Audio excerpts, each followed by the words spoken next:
Yo, what is going on, everyone? My name is Nick with the Notorious Fantasy, and in today's video, we're going to be doing a 12-team PPR mock draft from the 11th overall spot on YahooFantasy.com. Inside of today's video, I'm going to give you guys my thought process throughout the draft when it comes to my picks, as well as the picks going on around me, so that we can construct the ultimate draft strategy throughout this video, so that we can have our best success with this team. I treat all of these mock drafts as if I'm going to be taking this team into the season, so I try to do my best to explain my thought process throughout the whole entire draft. Before we get into it, though, if you guys are new to my channel and you end up enjoying this video and want more content just like this, please make sure that you hit that subscribe button down below, because not only is it free, I put out content every single day to help you guys win your 2021 Fantasy Football Championship. And if you are not new to my channel, or even if you are new, please make sure that you hit that like button down below to help boost this video up the algorithm so that more beautiful people like yourself can see today's video. So let's get into it. But before we get into it as well, I just want to tell you guys that I am now going to be working with another YouTube channel, another website, awesemo.com. The links to all their stuff will be down below in the description, their website and their YouTube pages. I'm going to be posting additional content to their YouTube pages. Don't worry, my YouTube page is not going to disappear. There's still going to be content every single day, but if you guys want more content from myself, make sure that you subscribe to all of those things down below. I'm also going to be writing a lot of articles that you guys are going to want to read, as well as my rankings will be on that website for free. So make sure every time I shout out an article or anything on my videos that you guys check it out, because again, it is free to read. So let's get into it. I apologize for boring you guys a little bit with that, but thank you to all the people from Awesemo so much. I'm very happy to have the job that I have, and I'm very excited to start working there, starting today, obviously, or yesterday as you guys are watching this. So the first pick of the draft was Christian McCaffrey, followed by Derrick Henry, Dalvin Cook, Alvin Kamara, and Jonathan Taylor. The first 5 picks of the draft being running backs should not surprise you at all at this point. It seems like the people are looking for their workhorse running backs early, which is my strategy. But if people are going to continue to hammer in on the running back position, and I feel confident with a wide receiver or a tight end left to me at pick number overall 11, I am not going to kind of pivot away. I'm going to go with what the best value is. Now, obviously, that doesn't guarantee that Matthew over here won't pick a wide receiver and even pick a guy like Travis Kelce. He obviously elects not to and goes with Saquon Barkley to kind of spit in my face for saying that he won't, followed by Ezekiel Elliott. So the way that this is looking right now, our best value pick is probably going to end up being a wide receiver, unless, of course, I am very comfortable with the running back that is available at that spot. After Zeke came Davante Adams. Davante Adams is a guy that his ADP is going to change so drastically by the time you are drafting in August or early September, depending on what happens with Mr. Discount Double Check Aaron Rodgers. If Rodgers is playing, then Davante Adams will probably be the wide receiver 1 off the board, or at least the number 1 or 2 player off the board. But right now, I'm seeing in some drafts where Davante Adams doesn't even get drafted in the first round. He's a second-round pick because other wide receivers like Tyreek Hill, guys like DeAndre Hopkins in some cases, Stephon Diggs end up getting drafted ahead of him. So after Davante Adams comes Nick Chubb and Stephon Diggs. Now, as someone who typically is not one to look for a tight end super early in the draft, I want to go ahead and see what our team is going to look like if we end up doing that. I am fine probably taking a guy like Cam Akers here, or Antonio Gibson, or Austin Eckler, but that's actually what we're going to do here. And if we end up getting Travis Kelce in the second round, I'll feel very happy about that. So I'm going to go ahead and draft Austin Eckler, running back of the LA Chargers, at this pick. I think he's definitely warranting a first round draft pick this season. Going into last year, I was super high on Austin Eckler. I was beating the drum for him to be a top 5 potential running back, just like I am this year. Last year, things went wrong. Obviously, he suffered an injury, but at the end of the day, I feel very happy with him as my running back 1 this season, especially in a PPR or half PPR format. So after I went ahead and picked Austin Eckler, Tyreek Hill came off the board, followed by Cam Akers. So I'm going to be very happy here to get Travis Kelce. Now, Travis Kelce's ADP is going to be so different in every league. In some leagues, I'm seeing he's going off the board as a first overall round pick, or a first round pick, I should say. I guess that makes more sense. He's like pick 8 to 12 in the first round, but in other drafts, he falls deeper into the second round. It really just depends on your opponent's idea on what they want to do at the tight end position. Some people are very happy, like myself right now, and what I've kind of taught myself about the tight end position is that while I normally like to wait, a guy like Travis Kelce is just always in my lineup. He is going to always be a positional advantage for my team, because even if the person has Darren Waller, on a majority of weeks, Travis Kelce is going to be able to outscore him, and Travis Kelce has been so consistent for the last couple of years that I feel like he's just a focal point on my roster, and I feel very happy with him week in and week out. Whereas if you draft a tight end later, if you really punt the position, you're out drafting like 2 tight ends, and then every single week you're trying to rotate them in and out, spit swapping them around, and then at the end of the day, you end up starting the wrong guy the other weeks, and it just ends up being a complete and utter tough scene in some cases. Whereas right here with Travis Kelce, I'm just confident.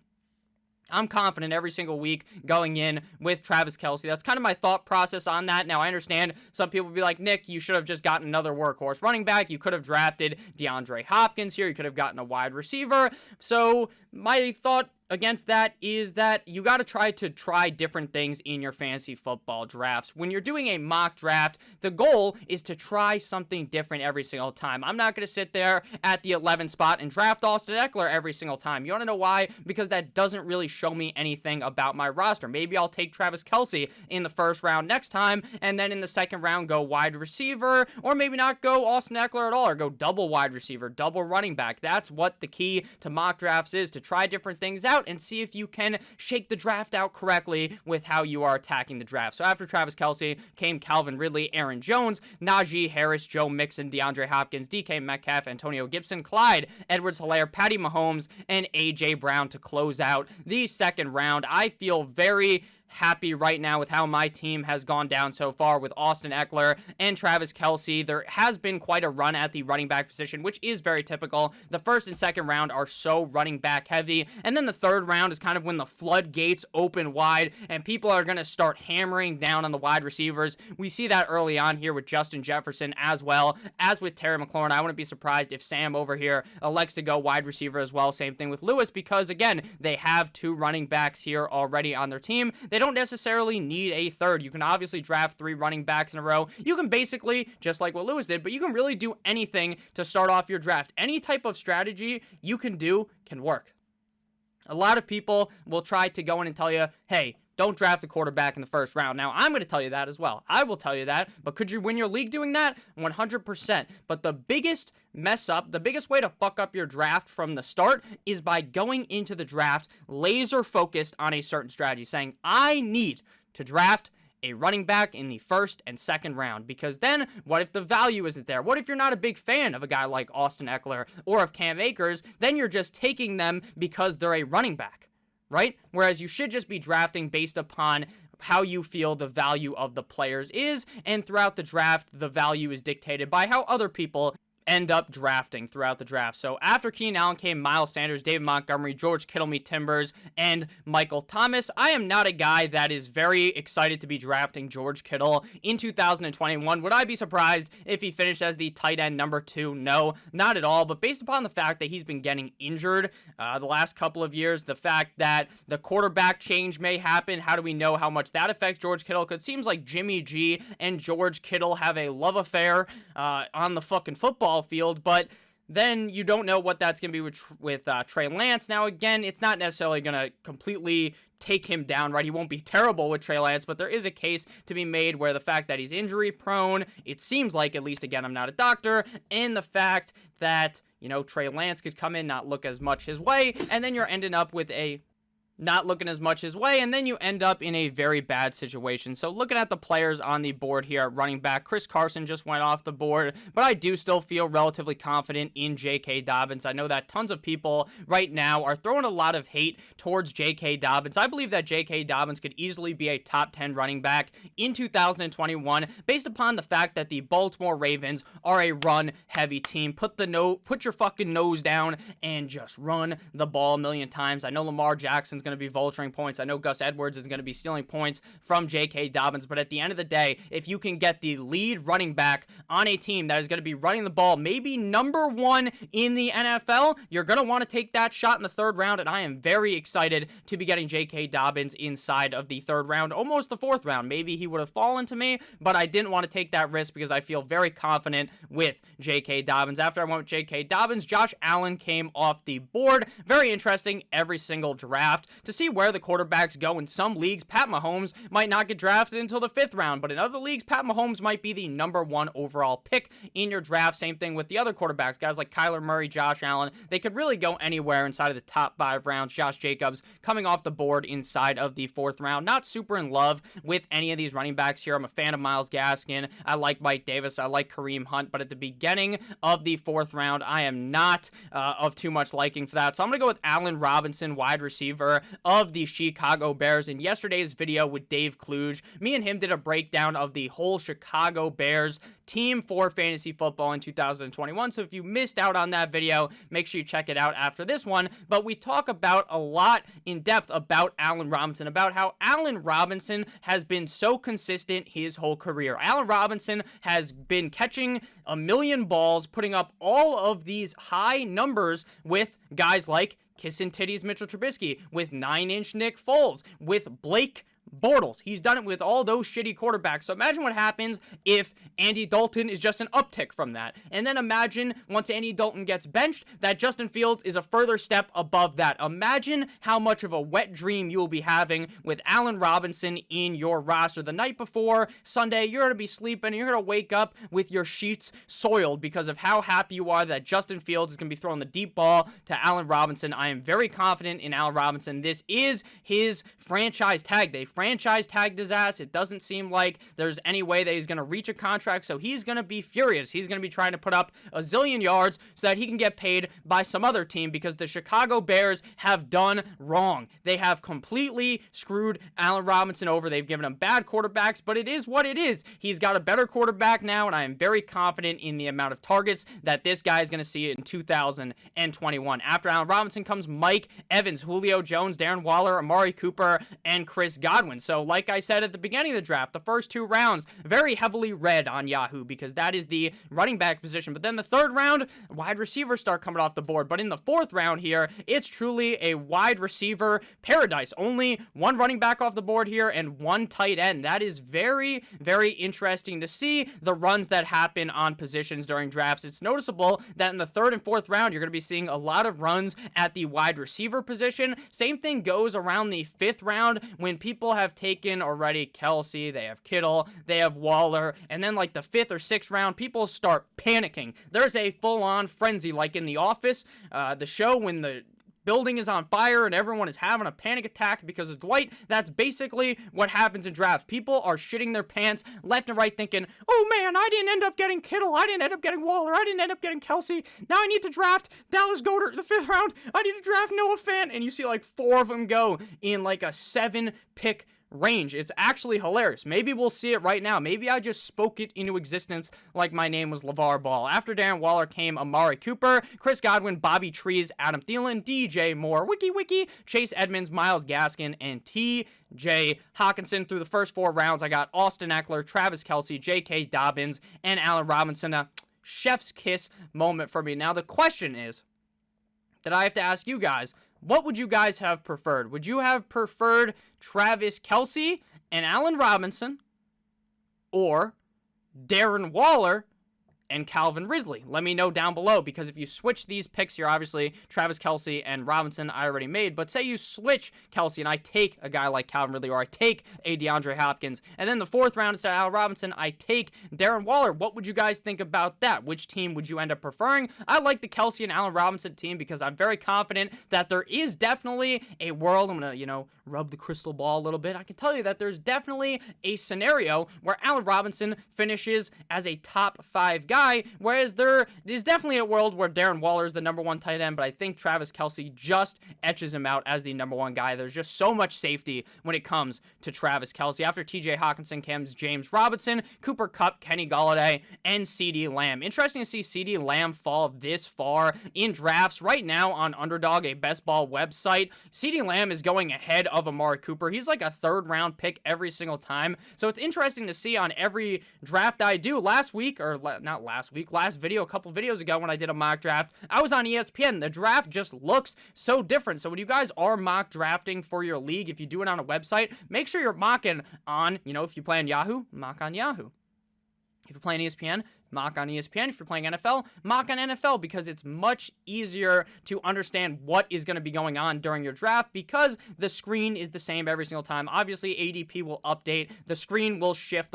By the screen, I mean the players that are on your screen right here will end up shifting by the time that we are drafting in late August or early September, but you do get a much better idea of what's happening, what's going to potentially happen in your draft if you're mocking on that same website. If you are drafting with a board in real life, then mock drafts are they're not useless, right? They are still very useful, but they're not as useful because at those kind of drafts, there's no ADP. Shit hits the fan completely when people are all sitting there with their own sheet. So that is just something that I've noticed has happened when I've done in-person drafts. After CeeDee Lamb comes Kareem Hunt, Tyler Lockett, Travis Etienne, Deontay Johnson, and Lamar Jackson. Looking at the running backs here inside of the 6th round, it really starts to fall off, in my opinion, behind Mike Davis and Damian Harris. I'm going to happily snag Mike Davis here inside of the 5th round. I know a lot of people are against me. I thought that everyone would join me on the Mike Davis caboose, the Mike Davis train. Choo-choo! I'm the conductor of the Mike Davis train. It seems like no one wants to hop on with me. It seems like a lot of people are worried for Mike Davis that maybe another running back can take his job on the team, that he's not going to get the workhorse load. I think he is going to get the biggest of load, just like you can watch on the other tube with Mia Malkova. Next up, we are on the board yet again. We already have 2 running backs. Right now we have 3 running backs, so we could go ahead and draft another running back, but I'm pretty confident with the 3 we have right now. So we're going to go ahead and attack the wide receiver position here. I like Claypool. I like Higgins. I like Juju. We're going to go ahead and go with Higgins on this draft. Now, do I think there's a world where T. Higgins gets outscored by Ja'Marr Chase? Yes. Is that a very probable world? Yes. But I believe that Joe Burrow and T. Higgins and Ja'Marr Chase and Tyler Boyd on a weekly basis, or not even really with Joe Burrow, right? Just the 3 wide receivers, T. Higgins, Tyler Boyd, as well as Ja'Marr Chase, can switch spots every single week because, he's not going to drop. Joe Burrow's not going to drop back and be like, I have to throw the ball to T. Higgins. I have to throw it to Ja'Marr Chase. You know what he's going to do? He's just going to throw it to whoever's open.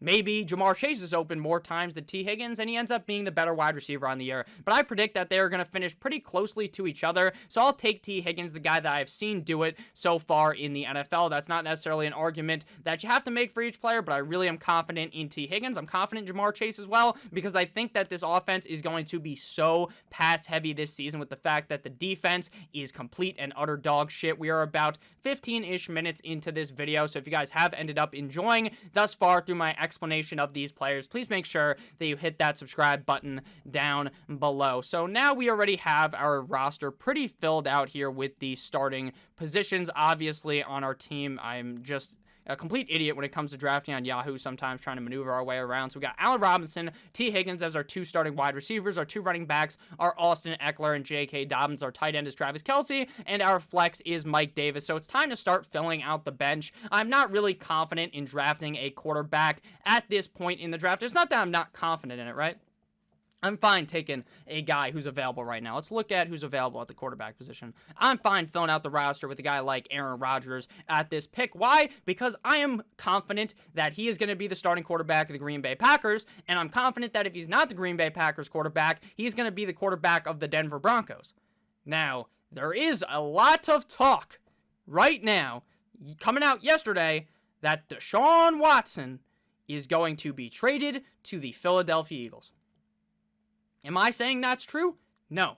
But I'm saying there's a lot of smoke talking about this. There's a lot of news bringing this up. If this was to happen, Jalen Hurts He's fucked, obviously, but if this happens, who knows if Deshaun Watson can even play because of the legal trouble he's in. So I don't even know what to think about it. I just thought it was an interesting thing to bring up because now I'm pretty nervous about drafting Jalen Hurts at pick 75, just like the fellow did right before me. So after I went ahead and drafted T. Higgins, Mock Andrews came off the board, followed by Dakota Prescott, Javonte Williams, Leonard Fournette, Russell Wilson, Chase Claypool, Justin Herbert, Dallas Goedert, DJ Chark, Odell Beckham Jr., Aaron Rodgers, Juju Smith-Schuster, Jalen Hurts, Kyle Pitts, as well as Cortland Sutton. So 1, 2, 3, 4, 5, 6, 7, 8, 9 out of 12 teams have a quarterback right now. Again, I'm going to be sitting pretty over here waiting on the quarterback position because I'm confident in a later guy, maybe quarterback 13 or 14 off the board, a guy like Joe Burrow, a guy like Ryan Tannehill, a guy like Matthew Stafford. To me, I feel like are a fine quarterback going into this year. I could see all of them finishing inside of the top 12, not even especially any of them, because I like all of them. Matthew Stafford, now in LA with all those weapons. Beautiful. Ryan Tannehill, they bring in Julio. Beautiful. Joe Burrow has 3 excellent wide receivers to throw the ball to.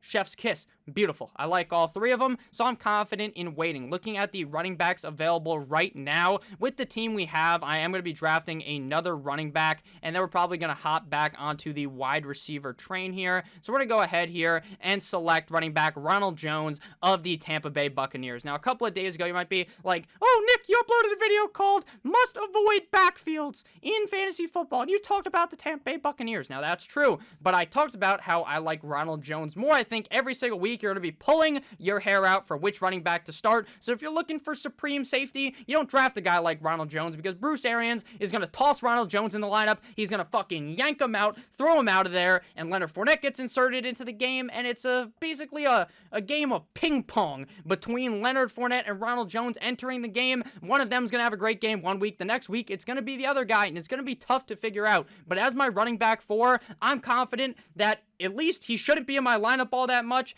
and when he is, I should be a lot more confident in when to play him. So looking now, we're going to be looking at a wide receiver, Robbie Anderson, Curtis Samuel, Deebo Samuel, Tyler Boyd, Brandon Cooks, Jerry Jeudy, all available at this pick. I like Robbie Anderson a lot. Now, there is definitely a narrative about how, hey, Robbie Anderson wasn't the greatest on the Jets with Sam Darnold. And I kind of agree with you on that, but I think that in Carolina, we're going to see a different Sam Darnold, a non-Adam Gase Sam Darnold, a new Sam Darnold, a non-seeing ghost Sam Darnold, okay? So I think Robbie Anderson could be good. He was pretty solid last year in this offense with Teddy Bridgewater. So imagine now having a quarterback that doesn't just check down all the time with Sam Darnold when compared to Teddy Bridgewater. I am not a big fan of Teddy Bridgewater, if I'm being honest with you guys. Sure, he's an all-right quarterback, but Teddy Bridgewater's not a guy that wins you a football game. You want to know how you win a football game with Teddy Bridgewater? You have a strong defense, and Teddy throws it off. He dumps it off to Christian McCaffrey 7,000 times, and Christian McCaffrey does all the work. That's basically how you win with a guy like Teddy Bridgewater. Or, the year before with the Saints. You want to know how you win? You dump the ball off to Kamara, you throw it to Michael Thomas on a slant, and you win the fucking game because you have a good defense. So, it is what it is with Teddy Bridgewater. Let me know if you guys like Teddy Bridgewater. Not a huge fan of him. After I drafted Ronald Jones, Raheem Mostert came out the board, then A.J. Dillon, then I went with Robbie Anderson, the LA defense, Washington football team, Gus Bus Edwards, Anthony McFarland, Pittsburgh defense, Matthew Stafford, and David Johnson. Interesting to see Anthony McFarland go that early in the draft. I'm not even sure he's the running back 2 on the team for the Pittsburgh Steelers. I would think it would be Benny Snell, so that is an outrageous pick in the 8th round. Even David Johnson's a guy that I am not even looking to draft at all. I'm basically sitting here and closing my eyes. It's like, what's that movie called?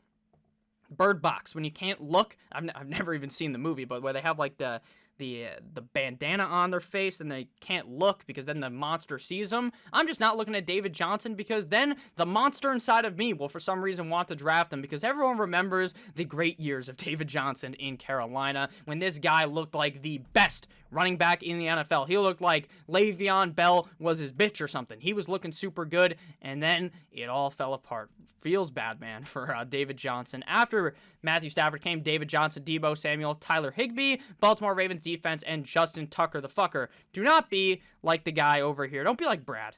I say this because when you complete your roster, right, he's got his running backs, he's got his wide receivers, he's got his quarterbacks, then he just goes to the defense and the kicker. You don't need a defense and a kicker in the 8th and 9th round. You can find a fine kicker in the last round or the second to last round. You can draft a defense and stream them every single week and find the best defenses to be starting every single week. It's not that hard, but a lot of people who are newer to fantasy football don't know that. So make sure that if you want help streaming defenses every single week, you hit that subscribe button down below. I hit you guys with defenses to stream every week during the season, as well as waiver wire ads, plus a bunch of other videos, but those are the two that were kind of interlocked and connected with the statement I was making. After Justin Tucker the fucker came San Francisco defense, Antonio Brown, Corey Davis, Brandon Cook, Harrison Butker the fucker, Zach Moss, Trey Sermon, my old bitch lame, but my young Hoku. I get to carry all those jokes all the time inside of the same round. It's amazing.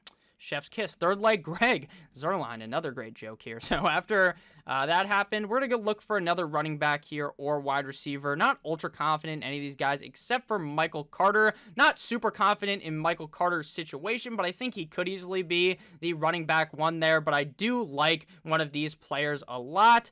But I'm going to have to go quarterback here because I think they may not fall back to me. And since we already drafted T. Higgins, I figure why not stack him with Joe Burrow? Now, you don't necessarily have to be going into your draft looking to stack. I would say if you don't want to stack, it doesn't matter at all because this isn't best ball. The way you win in best ball is a lot based on stacking. In a redraft league, a normal fantasy football league, you don't need to stack, but with how confident I am in the Cincinnati Bengals offense being super pass heavy, I wanted to get Joe Burrow on my team to stack with T. Higgins. Now looking at running backs, I like Drake, I like Michael Carter. I'm going to go with Michael Carter here unless a wide receiver is screaming out to me, and we already have a lot of running backs. But we're going to go running back again here. We're going to go ahead and draft Michael Carter of the New York Football Jets. Now, just like I talked about with Sam Darnold, I think now, without Adam Gase in New York, some type of curse will be lifted.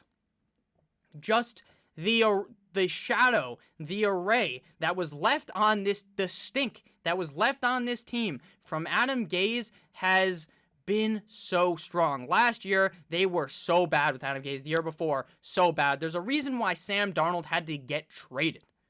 Because it seemed like there's a way that Adam Gase maybe just completely ruined him. Adam Gase, the quarterback whisperer. Now he's gone. Michael Carter gets drafted by this new coaching administration.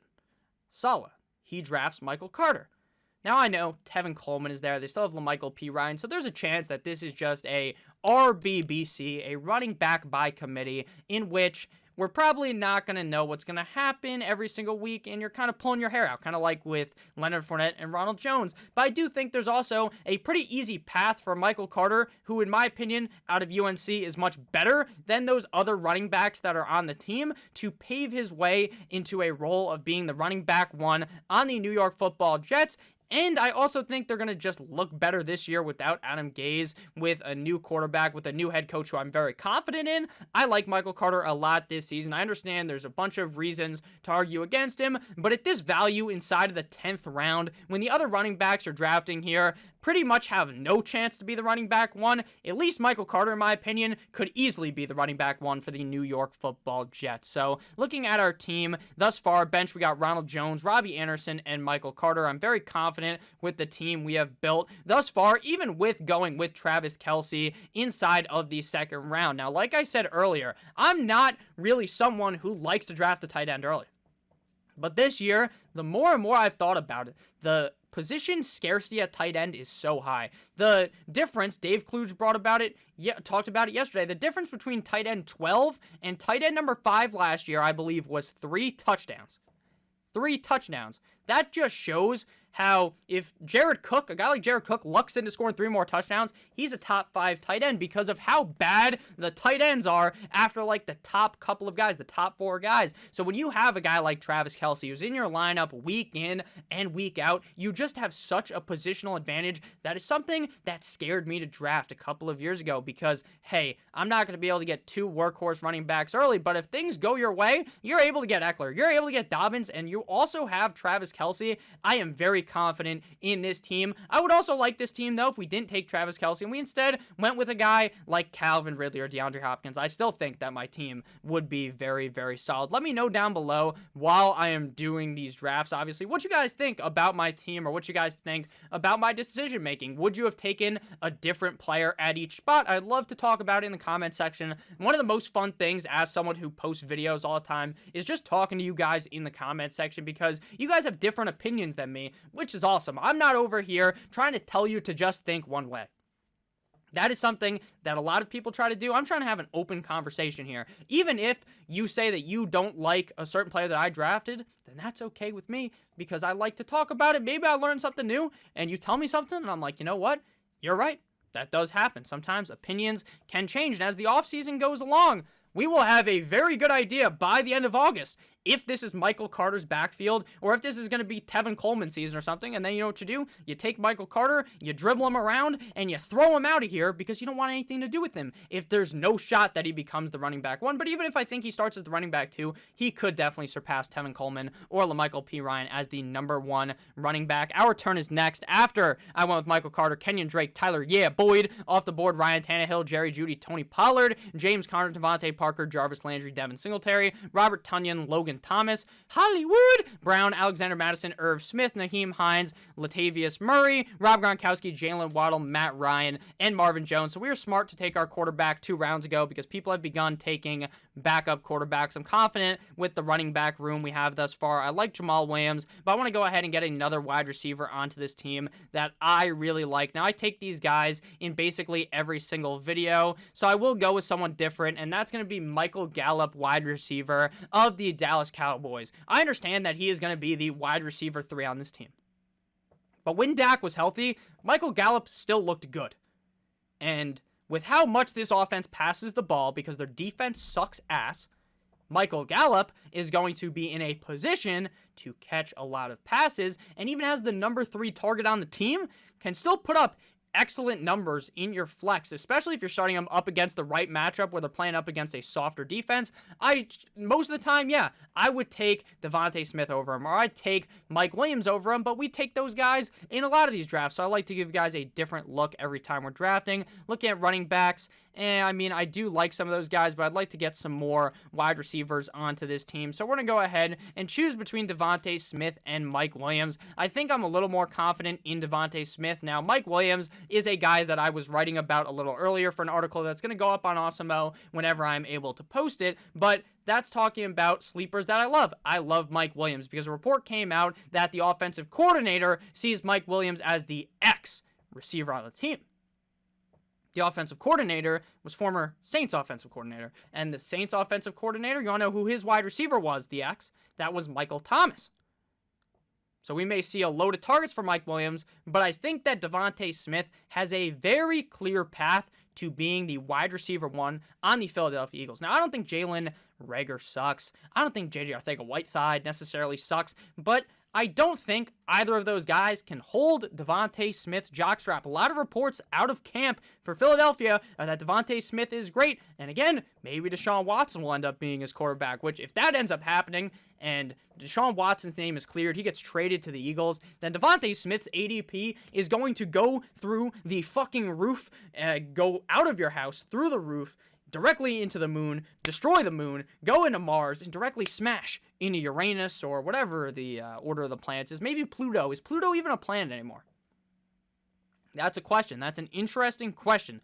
Is Pluto a planet? Now, I'm not a scientist, but I remember as a child learning that Pluto was a planet, and then as I got older, I'm 22, mind you, then they start saying that it's not a planet, it's a dwarf planet.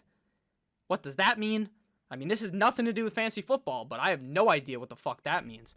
So that is what it is, dwarf planet season for Pluto. So we're looking at the board here. I need to get another running back, though. The goal is to normally have more running backs than wide receivers, and that is exactly how we will be drafting every single time. I love Jamal Williams, but there is no way he falls to me in the 13th round. He's a guy that is seen as the 1B to DeAndre Swift's 1A. He just get drafted, of course, by Brad. Fucking Brad, right?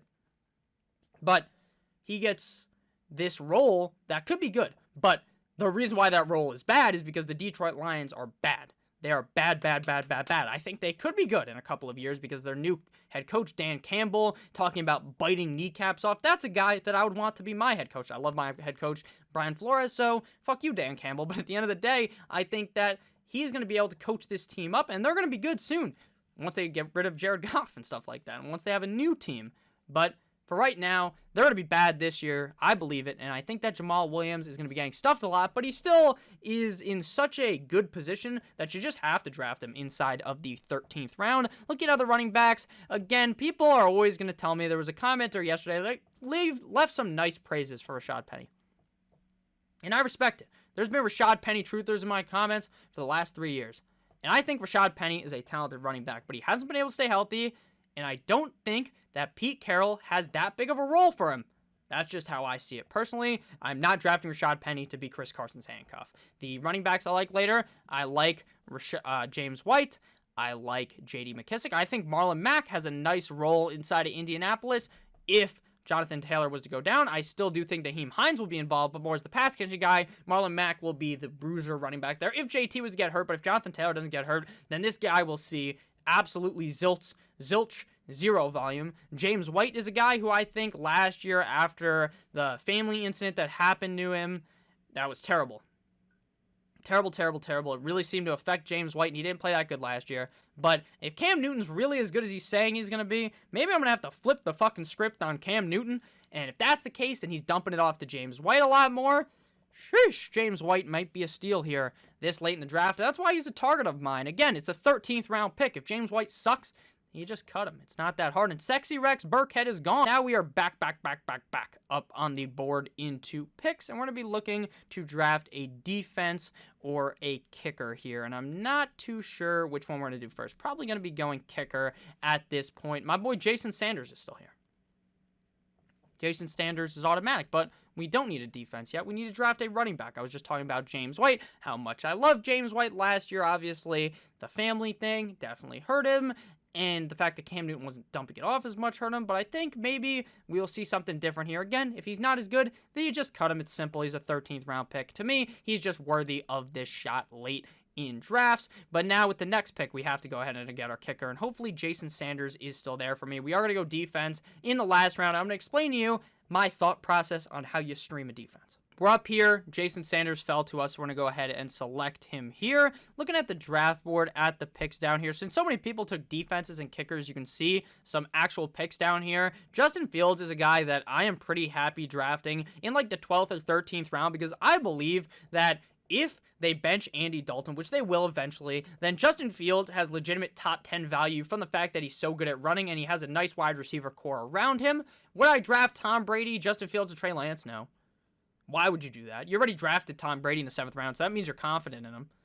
And then you take Justin Fields, who might not play for a couple weeks this season. I think it'll take a couple of weeks. Me and Dave Kluge talked about it. He projects as a Bears fan, that'll be week 4 because they have a soft matchup that week. I'm like, okay, that makes sense, right? That makes sense. But then why draft Trey Lance after, who may not even play all season? Trey Lance is a way bigger question mark than Justin Fields because at least I think Justin Fields is going to play at least half of the season. Trey Lance might not even sniff the field all season long. Then he drafts Carson Wentz. This is a mad man, this guy named Drew. He is a mad man. Someone take his phone or his computer away. This is a serial kill. This is signs that this guy has bodies in his basement or something crazy. That is a serial killer-esque move, drafting that many quarterbacks. Do not do that. If you're going to draft 2 quarterbacks, I won't bat an eye. If you want to draft 2 tight ends, I won't bat an eye. But do not draft 4 quarterbacks. Do not draft 2 kickers. Do not draft 2 defenses. Drafting 2 kickers is also just a complete... that might be an even more insane move than drafting 4 quarterbacks. 4 quarterbacks is insane. But drafting 2 kickers legitimately makes no fucking sense. Makes no sense at all. So let's see if someone does that in this draft. After Carson Wentz, Big Ben come off the board, followed by Robbie Gould, Denver, and Jeff Wilson. Did you guys see the news of Big Ben Roethlisberger? This motherfucker said he's doing his own diet. He saw that this guy's like copying the Tom Brady diet, the TB12. Nah, this is the Big Ben 12, the RB12, or the RB12, the BR12, the Ben, or the BR7, right? He's number 7, yeah. The Ben Roethlisberger 7. What the fuck Ben, you've been in the league for so long. Why did you just discover now that maybe crushing multiple pints of ice cream before the game on Sunday is not a great idea? Like, what epiphany did Big Ben have to realize he needs to get on a diet? This motherfucker has been squeezing his head into his helmet for years. For years. He looks like an idiot out there.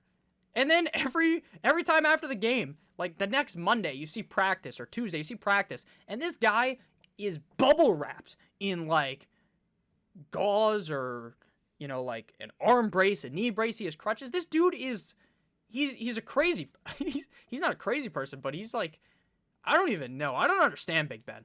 I don't understand how the fuck you can play in the league for this long and then just now realize, like, man, I need to get healthy.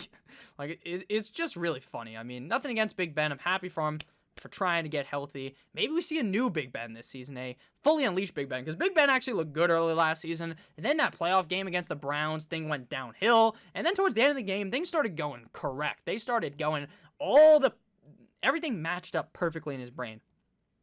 It's like that meme from The Hangover, the GIF, where like all the numbers are popping up by the guy's head. That was Big Ben at the end of that game. But man, oh man, how many years does Big Ben have left? Is this the final straw for Big Ben, the last straw, like the Diary of a Wimpy Kid book? After Hayden Hurst came Dustin Hopkins, Blake Jarwin, and the Patriots defense. So we're looking to go defense here. When I'm looking to draft the defense, I'm just like, you know what? Let's just look at week one. What defense is playing a shit offense week one? Maybe not even a shit offense, but an offense I think is going to turn over the ball. An offense that's going to be able to get sacked. Things like that. That's what you look for. And then you draft that defense. Right now, it's July 14th. You guys are watching this on July 15th. I have not done some super in-depth research on that yet, but I will. And I will tell you exactly who to draft probably sometime next month. But right now, we're backtracking on that, and we're just going to draft whatever defense I want here. But again, the thought process is to be getting a defense that's playing a shitty opponent week one. That's the slam dunk here. And we're going to get the Chicago. Just kidding. We're going with the Miami Dolphins. Speaking of my Dolphins, Xavier Howard, you sneaky motherfucker. What are you doing? You're talking about a holdout. Do not hold out. No. Please do not hold out. Me as a Dolphins fan, no, Xavier Howard. Do not do that. Do not do that.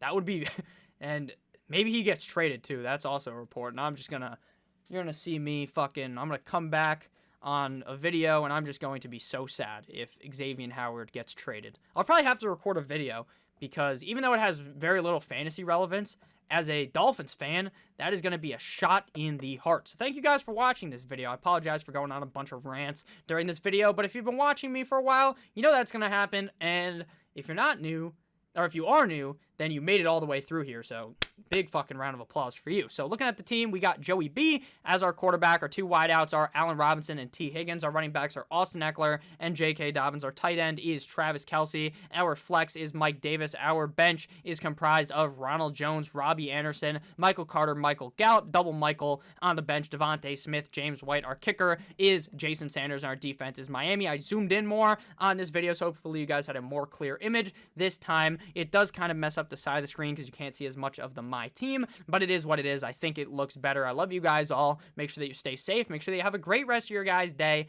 I love you. As always, I'll see you beautiful bastards tomorrow with another banger of a video. Happy Thursday. It's Thursday, y'all. I love you all. Goodbye.